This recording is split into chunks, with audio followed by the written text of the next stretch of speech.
Hello, my name is Cherie Hansen and I am a poet. My anthology, Laying It on the Line, is available from me for $20 and includes my art, or from lulu.com.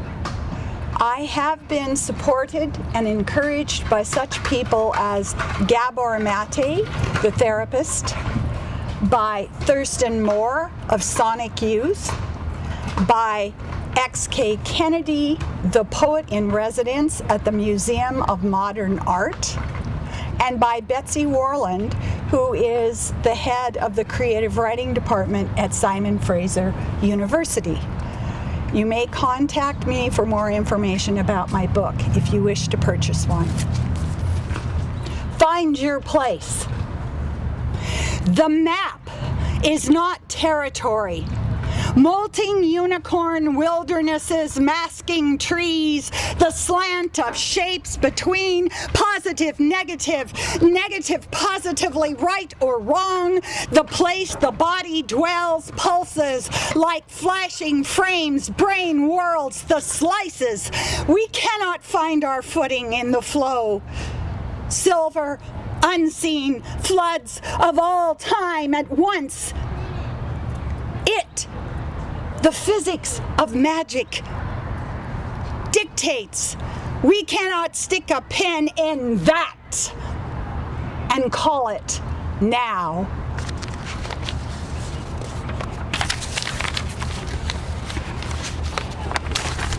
Written during an academic talk about art. Grim play, spit sophicity, archery shooting forms, chord slap, the clap of one hand falling. It says Anaheim, but it doesn't look like Anaheim. Oh God, chairs can be so still. I am missing absurdity, adorably confused, endearingly hesitant, art, tartare, masticating mysticism, four-cow stomach, supra-digested gestures, intra-subjectivity. I strip down to my flukes and walk leather skin clad in my CV. Arcane utterance and you'll be my mirror. The speaker, she frustrated to the point I wanted to put my head in an ovum.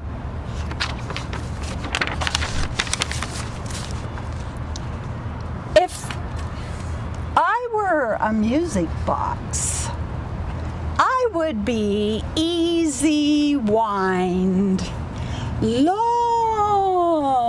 playing, 3 tunes sometimes at once, all varying speeds. One would be Stormendrung, one would be the crying of violins,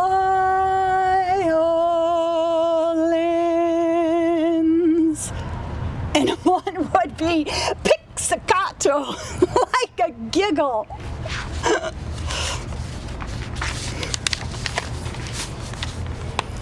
Why I gave up reading the Sunday papers. Today, cirrostratus above the winter sun, Indian summer outside the windows, kitchen steamed, the stove turns tomatoes into paste, grapes float while skins and seeds boil. Above the oven filled with freezer harvested black bananas baking into bread. A few roses bend, seasonably elegant, nodding to the winter onslaught from the vase. Sunday crushes in around me, the list chanting itself in my head, and leisure items lined up as well. I give myself a break.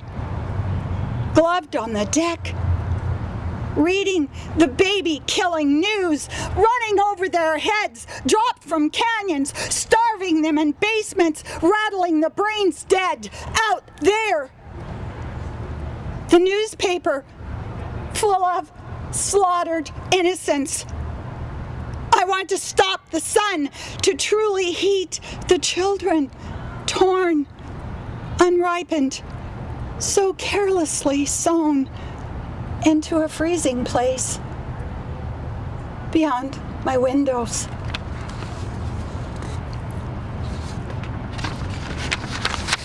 Not Otios. We were warrior women in my day.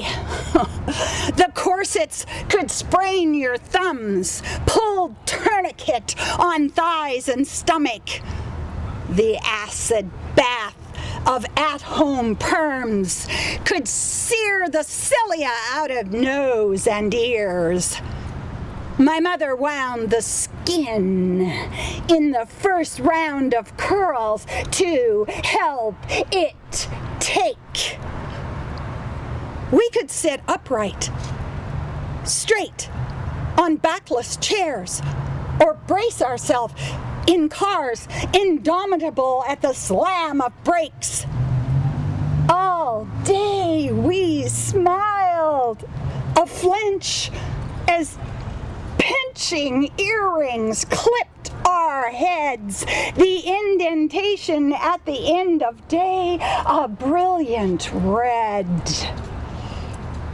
But we were not pointless. Oh no.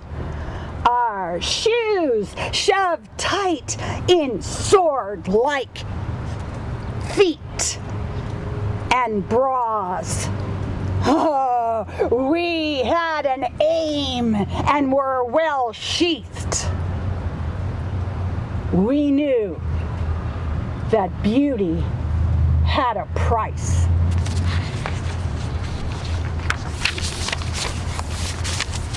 Dissociative life, figments. A cannon fires. Smoking trail with no sound till later. Small oral smudge in the background. Costumes creep up at the seam, gathered unintentionally over the chorus. 15 huge women all lumped together. I could have directed the play, designed or made the costumes, acted.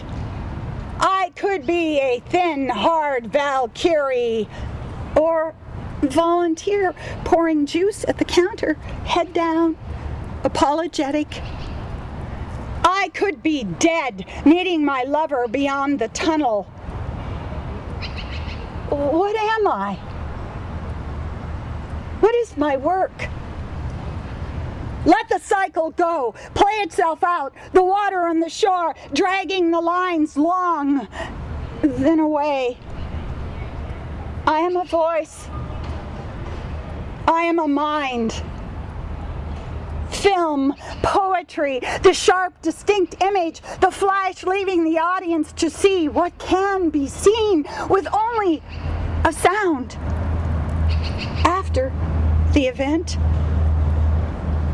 This is the regional library calling. You have a book at the branch.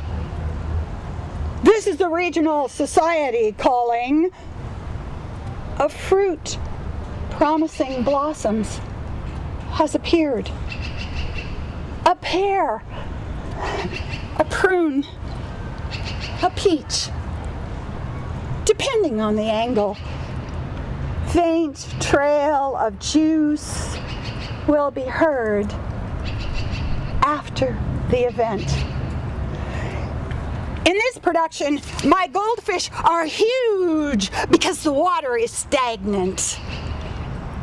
And it is hard to see until later through the thick green ooze. Over and over we swim, first one way, then another, directionless, sharply turning. This choreography will not be heard. The words submerge. I hear no voice. No sound covers me as the blackness of no memories the others tell me is a gift, a lesson in itself to push aside other versions of the original, no version, versionless narrative. No through line to me. My presence on stage, or question marked over the lobby counter.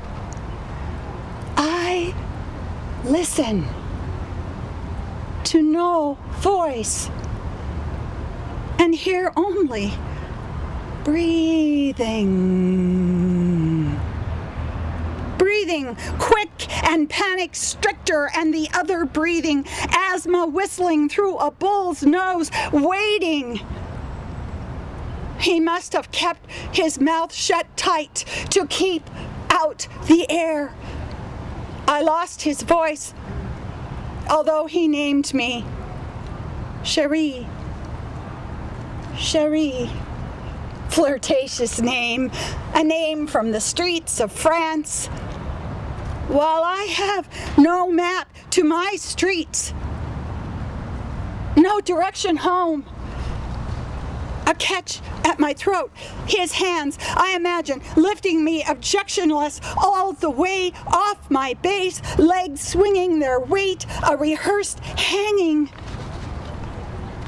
I was only playing.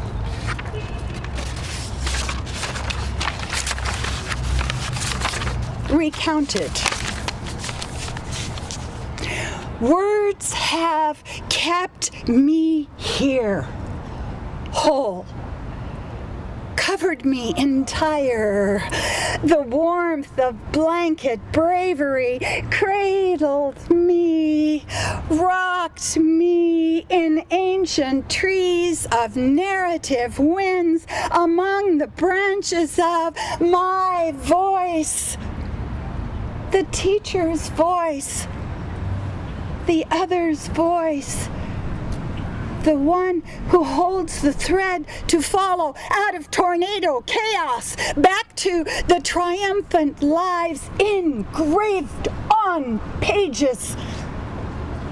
Words spoke to me of valor, standing my place in the self-circle alone with no comrades witnessing the howling wolves of grief that the ensanguined can survive. God bless the words which spoke to me of those who made it out alive. I release the story of the past like bats flying in daylight, the sun reflecting from their leather wings.